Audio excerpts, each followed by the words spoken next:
Sabe aquele famoso aviso na Bíblia sobre um outro evangelho? Então, e se a gente tiver entendido ele errado esse tempo todo?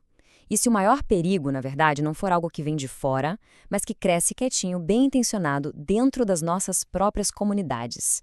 É sobre isso que a gente vai conversar hoje. Então, antes de a gente mergulhar fundo, vamos fazer um exercício rápido. Pensa aí, com sinceridade. Quando alguém fala falso evangelho, qual é a primeira imagem que vem à cabeça? Que tipo de pessoa ou grupo aparece na sua mente?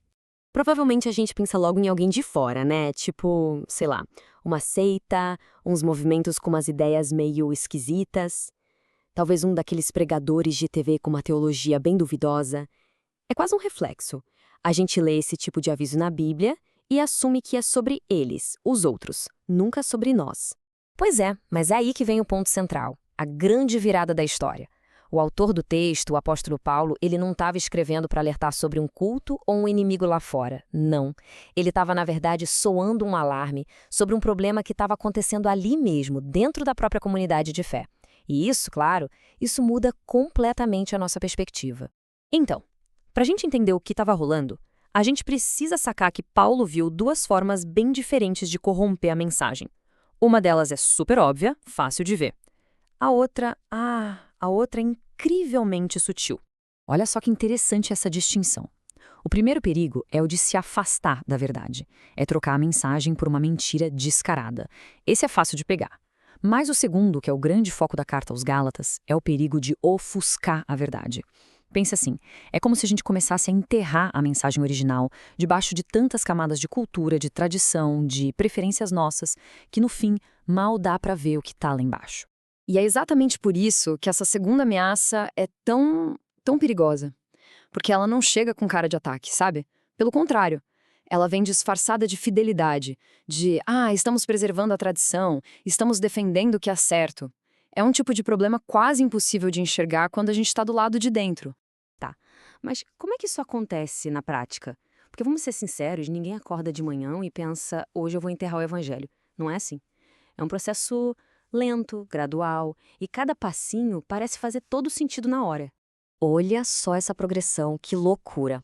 Tudo começa com uma coisinha boba, inofensiva. Uma preferência. Sei lá, um estilo de música, um jeito de se vestir. Aí, essa preferência vira um hábito. O hábito vira uma tradição. De repente, a tradição vira uma convicção, algo que não se discute mais. E quando a gente menos espera, essa convicção cultural se torna um tipo de teste para saber quem é dos nossos. E o último passo? Vira o preço que se paga para pertencer, uma regra não escrita para ser aceito no grupo.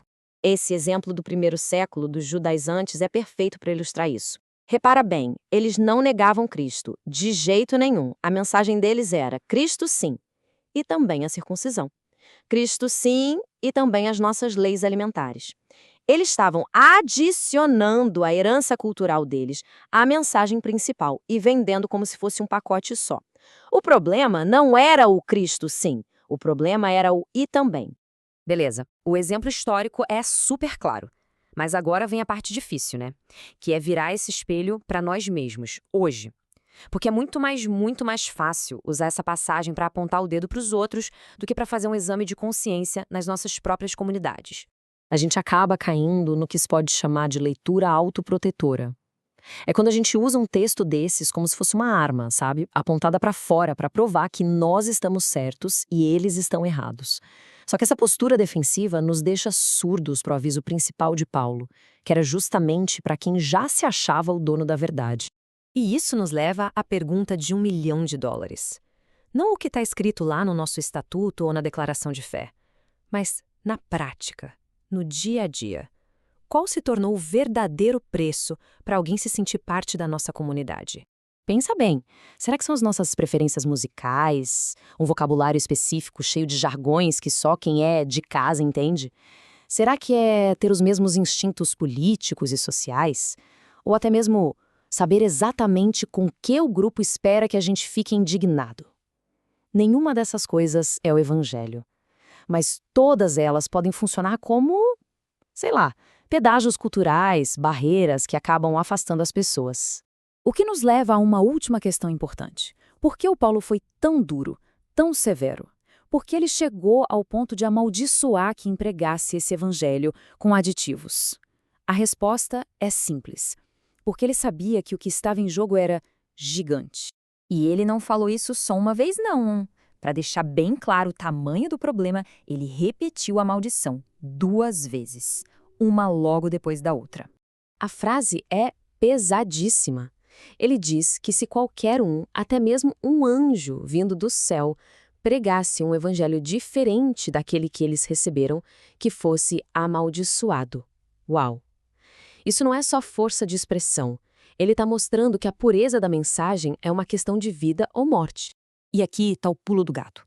Adicionar essas exigências culturais não deixa o evangelho mais forte ou mais robusto.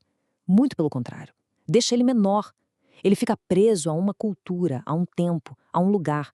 E isso limita drasticamente o alcance e o poder da mensagem. Pensa só, a beleza de um evangelho puro é que ele é portátil. Ele pode viajar para qualquer cultura, atravessar qualquer século, se encaixar em qualquer contexto. Mas, a partir do momento em que a gente prende ele num pacote cultural, a gente, na prática, coloca um teto em quem ele pode alcançar. A gente constrói um muro ao redor dele. Mexer com isso não é um errinho qualquer. É uma verdadeira tragédia. E a gente termina com uma pergunta que fica para reflexão. Se uma pessoa de fora, de uma cultura totalmente diferente, com outras músicas, outro vocabulário, outro jeito de ver o mundo, se essa pessoa entrasse na nossa comunidade, o que ela teria que se tornar, além de uma seguidora de Cristo, para se sentir genuinamente parte do grupo? A resposta honesta a essa pergunta pode, quem sabe, revelar o evangelho que a gente nem sabia que tinha perdido.